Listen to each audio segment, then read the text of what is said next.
Hello everyone, welcome back to my channel. मेरा नाम है सौम्या द्विवेदी और मैं कॉम्पिटिटिव एग्ज़ाम की प्रिपरेशन करती हूँ। फ़िलहाल मैं आरपीएफ एसआई और आरपीएफ कांस्टेबल के लिए प्रिपेयर कर रही हूँ। मैंने अपने स्ट्रेटजी से रिलेटेड कुछ वीडियो अपलोड की थी, जिसमें से कुछ लोगों ने मुझसे पूछा कि आप जीएस कहाँ से पढ़ती हैं और किस तरह तैयार करती हैं। तो मैंने जीएस के लिए लूसेंट को सजेस्ट किया। तो सबने मुझसे पूछा कि लूसेंट तो बहुत बोरिंग हो जाता है, और कोई बुक बताइए, या तो लूसेंट की ही स्ट्रेटेजी बताइए कि आप लूसेंट किस तरह पढ़ती हैं।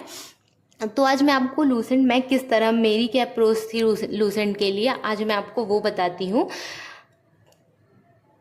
सबसे पहले तो हमें ये पता होना चाहिए कि जिस चीज़ को हम पढ़ रहे हैं उसमें किस तरह की क्वेश्चन पूछे जाते हैं, या फिर जो टॉपिक हम पढ़ रहे हैं उससे रिलेटेड कौन कौन से और किस तरह के क्वेश्चन आएंगे। स्टार्टिंग में लूसेंट को लेके मैंने भी कुछ गलतियां की थी, जिससे मुझे अभी एक्सपीरियंस है कि हाँ, ये गलती नहीं करनी चाहिए। सबसे पहले तो लूसेंट को हम लोग ऐसे ही यूं ही हवा हवाई में पढ़ लेते हैं कि हाँ चलो ठीक है, ये कंप्लीट हो गया, ये कंप्लीट हो गया। और लूसेंट ऐसा भी है कि आप उसको रट भी नहीं सकते हैं कि एक बार में पूरा रटा जाए या फिर एक बार में सारी चीज़ें समझ में आ जाएं। तो स्टार्टिंग में मैंने भी किया था कि ऐसे ही मैं पढ़ लेती थी, और मुझे इतना आइडिया भी नहीं रहता था कि इस टॉपिक से कौन कौन से और किस तरह के क्वेश्चन पूछे जाएंगे।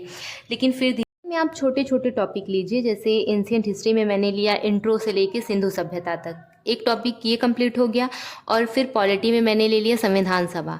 ऐसे छोटा छोटा टॉपिक बना के पढ़ना स्टार्ट करिए, क्योंकि अगर आप इकट्ठा ही लेके बैठ जाएंगे तो उसमें मन भी उबने लगेगा और इतना इंटरेस्ट भी नहीं बनेगा, और पढ़ाई भी सही से नहीं हो पाएगी, और वो चीज़ दिमाग में भी नहीं जाएगी। तो सबसे पहले आप छोटा छोटा टॉपिक लीजिए। उसके बाद जब आपका इंटरेस्ट बढ़ने लगे उस चीज़ में, तो आप अपना टॉपिक का लेंथ बढ़ा सकते हैं, कि जैसे आज एक टॉपिक ले रहे हैं, कल 2 टॉपिक, फिर 3 टॉपिक, ऐसे कर सकते हैं। टॉपिक में सारी चीज़ें बन रही हैं, क्वेश्चन अच्छा अटेम्प्ट कर पा रहे हैं आप, तो आप 2 सब्जेक्ट लीजिए, एक सुबह कर लीजिए या तो एक शाम कर लीजिए, या फिर अगले दिन अगर आपको जो सा भी सब्जेक्ट पढ़ने में अच्छा लगे या फिर इंटरेस्ट रहे वो सुबह कर लीजिए, और जो थोड़ा कम सही रहे उसको शाम में कर लीजिए। इस तरह से छोटा छोटा टॉपिक लेके 15-20 दिन में कोशिश करिए कि एक सब्जेक्ट, 2 सब्जेक्ट पर डे जो आप लेते हैं वो कंप्लीट हो जाए, मतलब 2 सब्जेक्ट साथ में कंप्लीट हो जाए। आपको 2 सब्जेक्ट लेके चलना है। और ऐसे ही करके जैसे आपको एंशिएंट हिस्ट्री अच्छा लग रहा है तो एंशिएंट हिस्ट्री, पॉलिटी, ऐसे जिसमें आपका अपने इंटरेस्ट के हिसाब से प्रायोरिटी दीजिए अपने सब्जेक्ट को। फिर उसके बाद ऐसे करते करते 2 सब्जेक्ट लेके आप अपना ये सिलेबस ख़त्म कर दीजिए। और स्टार्टिंग में उसको कलर करने मत लग जाइएगा कि जैसे पेंट करने लग गए कि फर्स्ट ही पहली बारी में आपने उसको रंगना शुरू कर दिया है कि हाँ ये इसका ये होगा, इसका ये होगा, क्योंकि चीज़ें तब तक वो बहुत अच्छे से नहीं समझ में आती कि ये एग्ज़ाम रिलेवेंट है कि नहीं, जब तक हम क्वेश्चन अटेम्प्ट नहीं करते कि किस तरह के क्वेश्चन आएंगे। अगर हमको पता रहेगा तब भी हम ये समझ सकते हैं कि हाँ क्या इंपॉर्टेंट है, क्या नहीं इंपॉर्टेंट है। तो फर्स्ट टाइम में ही आप उसको ऐसे ही कलर या फिर गोला मत बनाने लगिएगा। एक चीज़ को कम से कम 3 बार तो पढ़ना ही पड़ेगा। उसके लिए मैंने ये चार्ट, मैं भी ऐसे ही तैयारी करती थी, तो मैं ऐसे ही चार्ट बनाती थी कि जैसे मैंने प्राचीन इतिहास एक बार पढ़ लिया है तो मैं यहाँ पे टिक लगा दूंगी कि मैंने एक बार पढ़ लिया है, ठीक है। फिर मध्यकालीन भारत, फिर आधुनिक भारत, फिर ऐसे ही करके मैंने सारे टॉपिक एक एक बार पढ़ लिए हैं, तो मैं एक एक बार करके यहाँ पे टिक लगाती जाऊँगी। उसके बाद फिर जब मेरे सारे टॉपिक कंप्लीट हो जाएंगे तो मैं फिर से इसको पढ़ना स्टार्ट करूँ उसी सीक्वेंस में, जिस तरह से मैंने अपने प्रायोरिटी के हिसाब से सब्जेक्ट को डिवाइड किया था, उसी सीक्वेंस में मैं फिर से पढ़ना स्टार्ट करूँगी।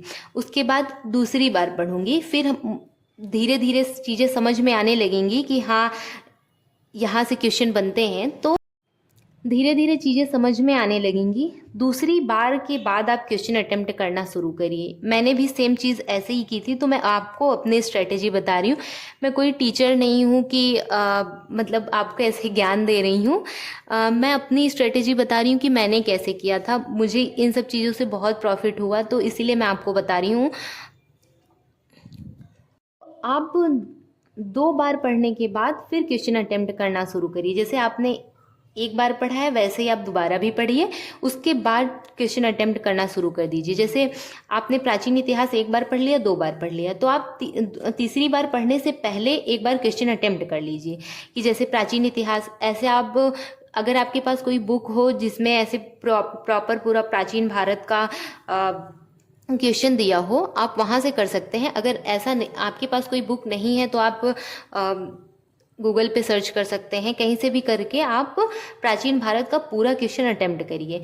जब वहाँ से आपकी कुछ कुछ क्वेश्चन नहीं बने तो फिर आप तीसरी बार अटेम्प्ट करिए, कि तीसरी बार पढ़ना शुरू करिए। फिर आप देखिए कि आप जो PYQ मुझे मिले थे उसमें कौन कौन से क्वेश्चन नहीं बन रहे थे और थ्योरी में कहाँ कहाँ वो चीज़ें हैं, तो फिर वहाँ से हाईलाइट करना शुरू करिए कि हाँ ये इंपॉर्टेंट है, यहाँ हाईलाइट करना। और फिर से जब तीसरी बार भी पढ़ लीजिए फिर क्वेश्चन अटेम्प्ट करिए। ये आपका प्रिपरेशन को इन्हेंस करेगा, आपके प्रिपरेशन को और ज़्यादा स्ट्रॉन्ग बनाएगा कि बार बार आपका रिवीजन भी होगा। और अगर क्वेश्चन अटेम्प्ट करेंगे तो इससे आपको आइडिया होगा कि एग्ज़ाम में कैसे क्वेश्चन आते हैं और अभी मुझे कहाँ कहाँ और मेहनत करनी है। आप PYQ सॉल्व करने लगिए, क्योंकि 3 बार तो पढ़ने से इतना दिमाग प्रोग्रेस हो ही जाता है कि किस तरह के क्वेश्चन बन रहे हैं और अभी मुझे और कहाँ वर्क करना है।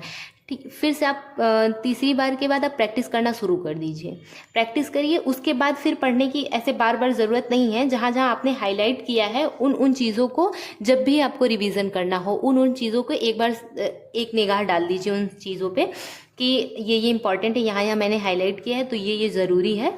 उसके बाद फिर जब आप मॉक टेस्ट या फिर कोई भी प्रैक्टिस सेट लगाइए और अगर उसमें 1-2 क्वेश्चन रह जाएं, जैसे आप का जैन धर्म से क्वेश्चन आपको नहीं आ रहा है, फंस गया कोई क्वेश्चन किसी मॉक या किसी प्रैक्टिस में, तो आप जैन धर्म को उसकी थ्योरी एक बार रिवाइज कर लीजिए, शुरू से अंत तक उसकी थ्योरी रिवाइज कर लीजिए और जो क्वेश्चन बन रहे हैं आप उसकी प्रैक्टिस करिए। जो फंसे उस टॉपिक की थ्योरी रिवाइज कर लीजिए।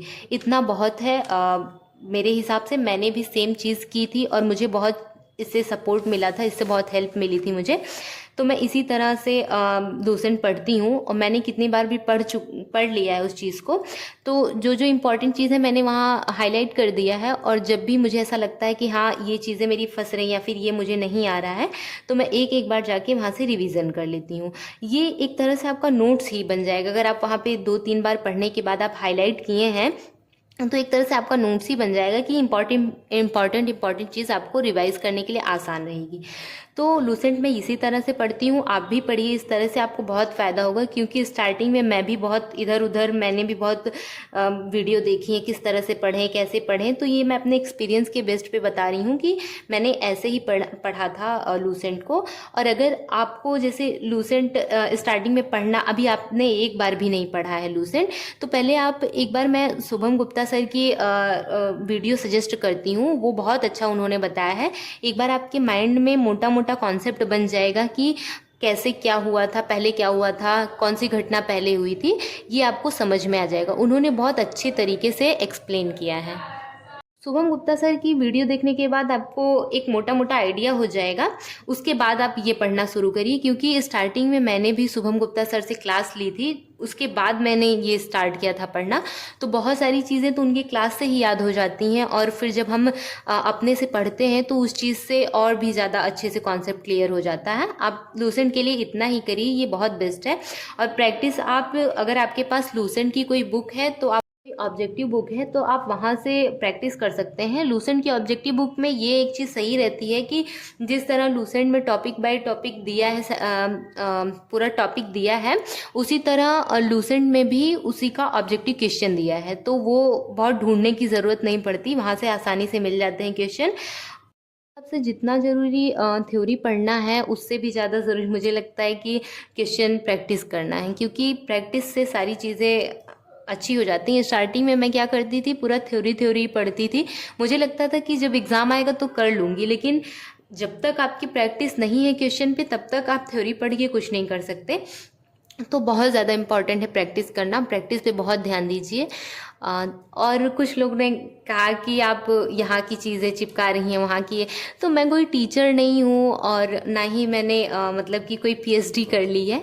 ये तो मैं अपने एक्सपीरियंस से अपनी स्ट्रेटेजी शेयर करती हूँ आप सबसे, कि अगर आपको अच्छा लगे या फिर मैंने जो गलती की है आप वो गलती ना करें। क्योंकि स्टार्टिंग में मैं जब कोई भी चीज़ वीडियो देखती थी तो स्टार्टिंग में बहुत सारी लंबी वीडियो बना देते थे जिससे टाइम भी वेस्ट होता था कि 5 मिनट का कोई काम है तो उसके लिए आधे घंटे की वीडियो देखनी पड़ती थी। तो वो चीज़ मैंने भी फेस की है, इसलिए मैं अपनी स्ट्रेटजी आपको बताती हूँ कि मेरा क्या एक्सपीरियंस है इन चीज़ों में। तो आप ये फॉलो कर सकते हैं। और ये मैं तो अपनी स्ट्रेटजी ही बताती हूँ। मैं भी टीचर से RWA के सभी टीचर से पढ़ती हूँ, मोनिका मैम को फॉलो करती हूँ, क्रेजी जी के ट्रिक को फॉलो करती हूँ। बहुत सारे ऐसे यूट्यूब चैनल है जिसे मैं फॉलो करती हूँ, बहुत अच्छा भी बताते हैं। ये नहीं है कि मैं किसी को फॉलो नहीं करती या फिर मैं अपने से सारी चीज़ें पढ़ती हूँ। मैं भी बहुत लोगों को देखती हूँ जो अच्छा पढ़ाते हैं, तो मैं उनको सजेस्ट करती हूँ। और मैं अपनी स्ट्रेटजी आपको बताती हूँ, पढ़ती हूँ क्या मेरी अप्रोच रहती है जीएस को लेके, मैथ को लेके और रीजनिंग को लेके। तो मैं कोई टीचर नहीं हूँ। थैंक यू, आप सबने मेरी वीडियो को इतना प्यार दिया, बहुत ज़्यादा आप लोगों ने सपोर्ट किया मुझे। ऐसे इतना सपोर्ट बनाए रखिए। और मैं आप सबकी कि थोड़ी सी भी अगर हेल्प कर रही हूँ तो इस चीज़ में मुझे बहुत खुशी मिलती है। तो मच मेरी वीडियो को इतना प्यार देने के लिए, थैंक यू।